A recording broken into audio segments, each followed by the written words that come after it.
yetimin də Allahı var. Bax, yetimin. Yetim oğlanam, uşaqlıdan.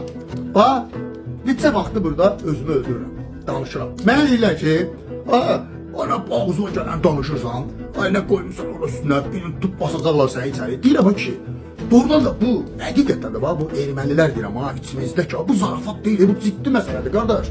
Gör necə etimadsızlıq yaradıblar ki, mən burada beynindən danışıram, mən burada xalqı, millətimi, qardaş, mənim 4 övladım böyüdür, mənim haqqım var, bura mənim vətənimdir, qardaş. Yəni bundan ötürü öləcək, tutub basacaqlarsa, qoy bassınlar. Amma kim? Kim eləyəcək? Yəni bura, başa düşmürəm, yəni burada bunu kim eləyə bilər ki?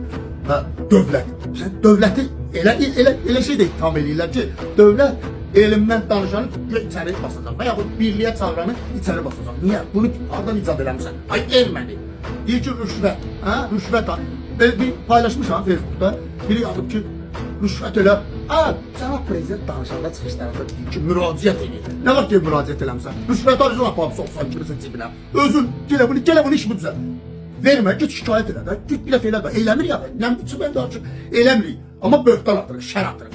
Qardaş, elə deyil. Ona görə deyirəm, bu şeyləri yaradan ermənilərdir, qardaş, içimizdəki ermənilər. İndi nə göstərirəm sizə? Bax, cənab prezidenti neftimiz və qazımız qurtarandan sonra çox ağır vəziyyətə düşə bilərik sözümü. Biz nə hansı mövzuda danışırıq? Elimdən, beyindən, hansı mövzu? Mövzu nədir?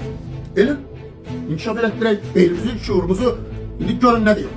Cənab prezident, inkişaf etmiş ölkələrin inkişafının neftlə, qazla yox, ancaq zəka, ağıl, təhsil və elmlə bağlı olduğunu vurğulayan dövlətimizin başçısı son 20 ildə Azərbaycanda yeni ali təhsil müəssisəsinin yaradıldığını qeyd edərək deyib. Bu dövlətin niyyətidir, dövlətin siyasətidir. Təhsilin keyfiyyətinin, müəllimlərin sosial təminatının və peşəkarlığının artırılması, test sistemi və s. bütün bu amillər bir məqsəd güdür ki, cəmiyyət savadlı və bilikli olsun. Ancaq bu halda biz uzun müddətli inkişafa nail ola bilərik. Yox, olmazsa neftimiz, qazımız qurtarandan sonra biz çox ağır vəziyyətə düşə bilərik. Bax, bəli, bu da cənab prezident, ölkə başçısı. Nə ilə qabağa gedə bilərik? Qardaşım, bir dənə beyin, bir beyin, minlərlə neft qurumuna dəyər. Lütfzadə, Azərbaycanlı, bilmədik, bax, getdim, Amerika qəbul eləmədi, ki, soruyu. Amerika onu lağ elədi ona, getdi Yaponiyaya, Yapon alimləri başa düşdülər, sonra Amerika ayıldı ki, uduzub. Bugün dünyada, bax, bu sizinlə danışıram, bax, bunun, bax, məhv onun da qeyri-səlis məntiq nəzəriyyəsi üzərində deyir. O bilirsiniz, nə dedi? 0 ilə 1'in arasında minlərlə rəng var, çalar var. Və yaxud, bax, bu ağla qaranı qarışdırıb milyonlarla rəng almaq olar.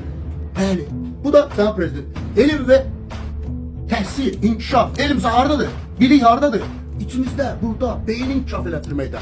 Bu üçün nədən qurtulmalıyıq? Qorxudan. Amma kiməsə böhtan atmaq lazımdır.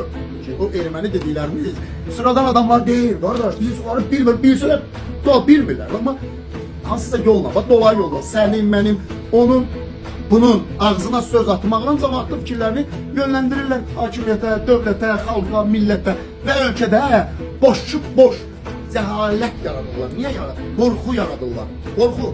Hakimiyyətdən qorxu, Allah'tan qorxu, oradan buradan qorxu yaradırlar və insanları bir-birinə qarşı, xalqı dövləti xalqa, insanları bir-birinə məqsədli şəkildə. Çünki düşmən buranı bilirsiniz, bax, belə bir müqayisə. Bax, aslan öz oylağından rahat şəkildə çıxıb getməz. Mütləq ora dönmək istəyər. Qısa da odur ki, ora rahat dönmək üçün, bax, burada bizim içimizdə, bax, o əl altılarını yerləşdirir. Odur bugün bizi qoymayalım. Buyurun, baxın. Bilirəm ki, məni bundan ötürü aslanlarla mən övladlarımın gələcəyi üçün çalışıram. Mən istəyirəm ki, insanlar beynini inkişaf elədir. Bu qədər sadə uğurlar. Hər şey elm və təhsillə başlayır. İnkişaf ona bağlıdır.